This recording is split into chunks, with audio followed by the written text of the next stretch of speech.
Phil Wallmark was 39 years old, and for 11 years he had been the reason the Wallmark household worked.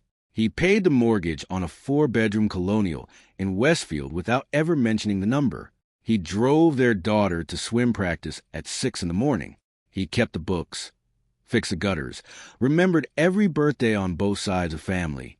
While Helen Wallmark climbed the floors of Brand Holdings, chasing titles in corner offices, and a boss named Garrett Voss who called her indispensable in front of clients, Phil did the unglamorous, invisible work of keeping 2 lives standing. He never complained. He never asked for credit.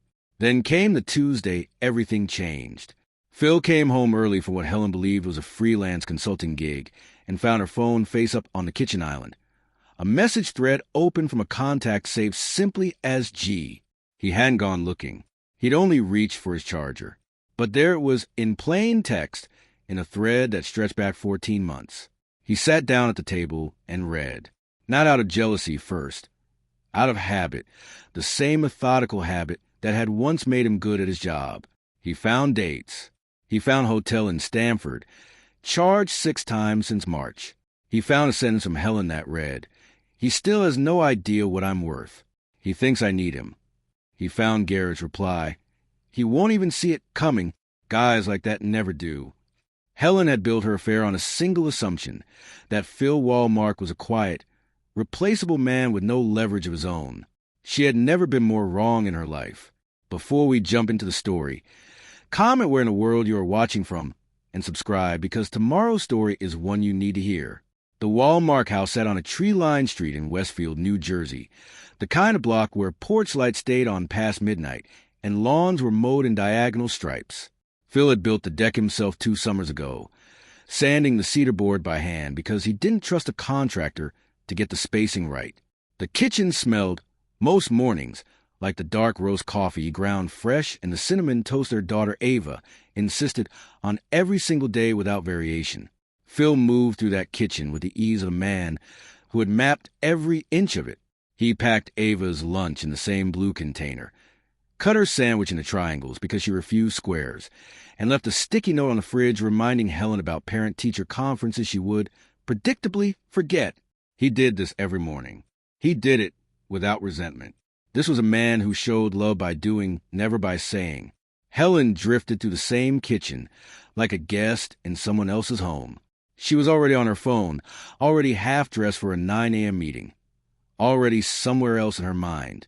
She kissed Ava's head without looking at her. She said morning to fill the way she might greet a doorman.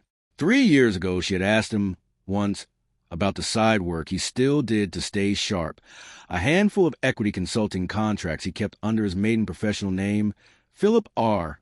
Marlowe Advisory. She never asked again.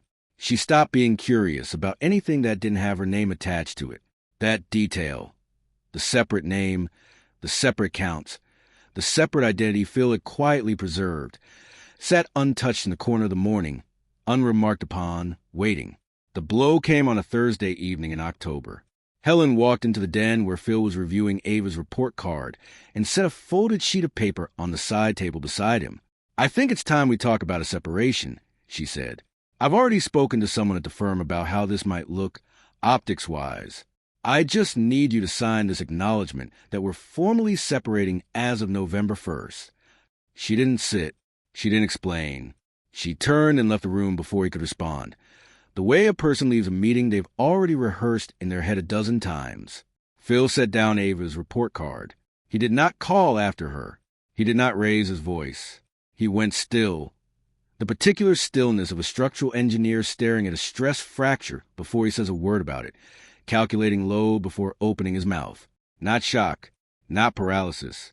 Focused stillness, the kind a man wears when the real work is about to begin. That night, after Ava was asleep, Phil opened his own laptop, the one Helen never asked to see. He logged into the joint accounts first, checking, savings, the home equity line. The numbers told a quiet story of their own, 11 withdrawals over 14 months, each between $1,800 and $3,400, routed to an account ending in 4471 that Phil didn't recognize. He traced it through 3 clicks to a hotel rewards program registered to Garrett Voss. He pulled bank statements next, then credit card records, then, because he still had administrative access from the early years when he'd helped set up Helen's professional accounts, a glance at her corporate calendar. 14 client dinners in Stamford. 11 of them on nights Garrett's calendar was also blocked as travel. The betrayal wasn't impulsive. It had been planned, scheduled, budgeted for over a year. Phil picked up his phone and called the one person who'd known him before any of this, his college roommate, Dennis Okafor, now a forensic accountant with 20 years at a Big Four firm. "I need you to come by tonight," Phil said. "Bring your laptop." Dennis didn't hesitate. "Everything okay?" he asked. "No," Phil said, "but it will be." Phil called Helen back 2 days later. His voice cracked, carefully, in exactly the places a devastated husband's voice should crack. "I don't understand," he said. "I thought we were happy. I love you, Helen. Please, just talk to me before we sign anything." Helen's voice softened on the other end, relief audible in every syllable. The relief of a woman who believed she'd successfully managed a fragile, grateful man. "We'll talk," she said. "I promise. This doesn't have to be ugly." Phil set the phone down on the counter. The crack in his voice was gone instantly, like a mask removed. His stillness returned, complete and total. In the quiet of the kitchen he had built with his own hands, surrounded by everything he had given and never once been thanked for, Phil sat perfectly still. It wasn't defeat. It was focus, sharp and clear as diamond. Dennis arrived at 9 that night with his laptop and a legal pad. They sat at the same kitchen table where Phil had once helped Ava with long division, and Phil laid out the evidence like exhibits. Bank statements indexed by date, the hotel charges highlighted, the calendar overlaps printed and stapled. Dennis went through it with a flat, practiced eye of a man who'd seen 100 versions of this exact pattern. "This isn't just an affair," Dennis said after 20 minutes, tapping a printed page. "These withdrawals are structured just under reporting thresholds. Either she's hiding spending from you, or someone's coaching her on how to move money quietly. That's not romance. Phil, that's planning." "I know someone," Dennis continued. "Renata IB. She handles exactly this kind of case. Matrimonial assets tangled up with corporate conduct. Want me to make a call?" "Do it," Phil said. "But tell her I don't want to move on anything yet. I need everything documented first."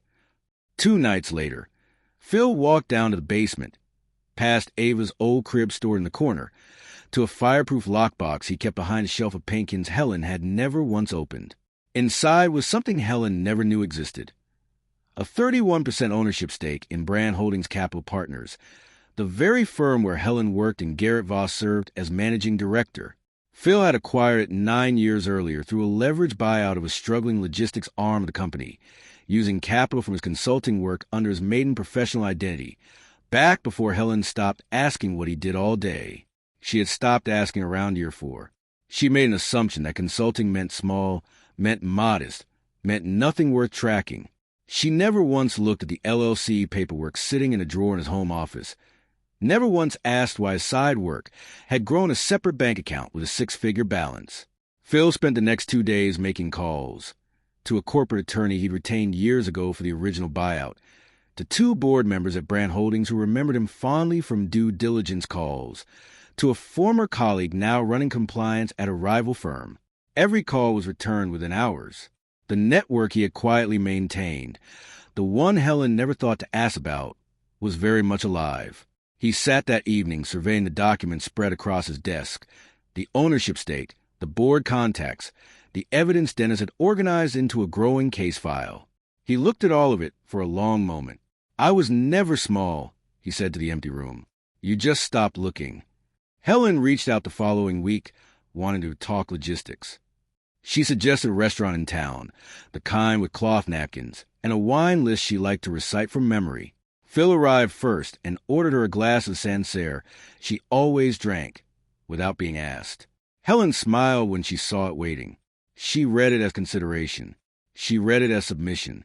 She spent the dinner outlining a future for him, a smaller condo across town, a reduced custody schedule that works with my travel, a settlement she described as more than fair. Phil nodded. He asked clarifying questions. He let her draw the boundaries of a diminished life. She imagined he'd quietly accept. "I just want what's best for everyone," he said. After the dinner, Dennis's contact confirmed what Phil already suspected. Helen called Garrett from her car in the restaurant parking lot before she'd even pulled out of the spot. Through an internal communications review Renata had quietly authorized as part of Discovery, Phil later learned what Garrett said in response. "He bought it completely," Garrett told her. "These guys, they're so easy to manage once you know which buttons to press." The following weeks moved fast and quiet. Phil signed a long-delayed consulting renewal with a logistics client worth $2.1 million over 3 years, a deal he'd been sitting on, waiting for the right moment. Renata's office organized a case file into color-coded folders thick enough to need their own briefcase. The attorney confirmed the meeting was set for the second week of December. The night before, Phil stood on the deck he'd built, looking out at the yard he'd landscaped board by board, stone by stone. He wasn't nervous. He was ready. The conference room at Renata IB's downtown office had floor-to-ceiling windows and a long walnut table. Phil and Renata arrived 40 minutes early and arranged the folders in precise order. Financial discovery first, then asset disclosure, then the Brand Holdings documentation. Each tab labeled and indexed. When Helen arrived with her own attorney, a sharp young associate named Bryce Coleman, she looked composed, almost amused, the posture of a woman who believed this would be a formality. Renata opened with Phil's professional earning history. Consulting income Helen had dismissed for years as negligible, now documented at just under $400,000 annually across the past 3 years. Helen's expression flickered, confusion creeping in at the edges. Then came the ownership stake. Renata slid across a single page. Phil Wallmark, 31% holder of Brand Holdings Capital Partners, acquired 9 years prior, board recognized and fully vested. Helen's face went pale. Bryce Coleman leaned over and whispered something urgent in her ear. Then came the structure withdrawals, the hotel charges, the calendar overlaps, laid out in a timeline that left no room for interpretation. Helen's attorney requested a moment to confer privately with his client. "I'd like to request a recess," Bryce said. "No," Renata replied evenly. "We're not finished." The final folder went down last. Inside it, documentation Renata's investigators had pulled from internal Brand Holdings communications. Evidence that Garrett Voss had been steering client allocations to her fund he personally profited from, a conflict of interest that constituted a securities violation under SEC disclosure rules, one that implicated Helen as a knowing participant in 2 of the transactions she'd personally signed off on. Helen's composure cracked completely. She looked at Phil, really looked at him, for what felt like the first time in years. What she saw was not the quiet, replaceable man she had built her entire plan around. Phil spoke directly to her, his voice level, without heat. "I supported everything you built for 11 years. I asked for nothing in return. You planned this for over a year, while I packed our daughter's lunch every single morning. I need you to understand who you decided to underestimate." He stood, adjusted his jacket, and walked out. Renata stayed behind to handle the remaining details. Phil never looked back. The collapse unfolded in distinct layers over the following months. The settlement gave Phil the house, primary custody of Ava, and a financial recovery that included half of Helen's vested equity compensation as marital property. Helen kept her consulting income but lost access to the Brand Holdings stake entirely, since it had never legally been hers to claim. The professional collapse came next, quieter but harder. Brand Holdings board, informed of the securities conflict through Phil's attorney's formal disclosure, opened an internal compliance review. Garrett Voss was placed on administrative leave within 2 weeks and terminated by January, his departure handled through a brief internal memo with no public statement. No press releases. Real power moves in quiet rooms. The personal collapse followed last. Garrett, facing his own legal exposure, distanced himself from Helen almost immediately, citing optics in a conversation Helen later relayed, devastated, to a mutual friend. The affair that had cost Helen her marriage had not survived the consequences it created. Helen's social circle at the firm thinned quickly. Colleagues who once admired her ambition now treated her with the careful distance reserved for cautionary tales. 18 months later, Phil stood on the same deck, rebuilt with new pergola he'd added that spring, watching Ava practice cartwheels in the yard with a focus that made him laugh out loud. The house smelled like cinnamon toast, the same as it always had, except now the mornings moved at his pace, unhurried and whole. He'd expanded Philip R. Marlowe Advisory into a full consulting practice with 2 junior partners and a client roster that included 3 companies he'd helped through the same kind of forensic restructuring that had once saved his own life. The firm had crossed $1.8 million in annual revenue that spring, a number that was real and specific and entirely his. A phone notification lit up on the kitchen counter one Saturday morning.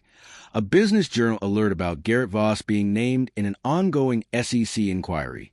Phil glanced at it, set the phone face down, and went back to flipping pancakes for Ava and the woman he'd been quietly seeing since the fall, a structural engineer named Renee who laughed at his terrible puns and never once asked him to be smaller than he was. Later that evening, sitting on the porch he'd built with his own hands, watching the last light fade gold over the yard, Phil felt nothing except quietly free. I hope you enjoyed that one. Be sure to like the video and subscribe so you don't miss the next story.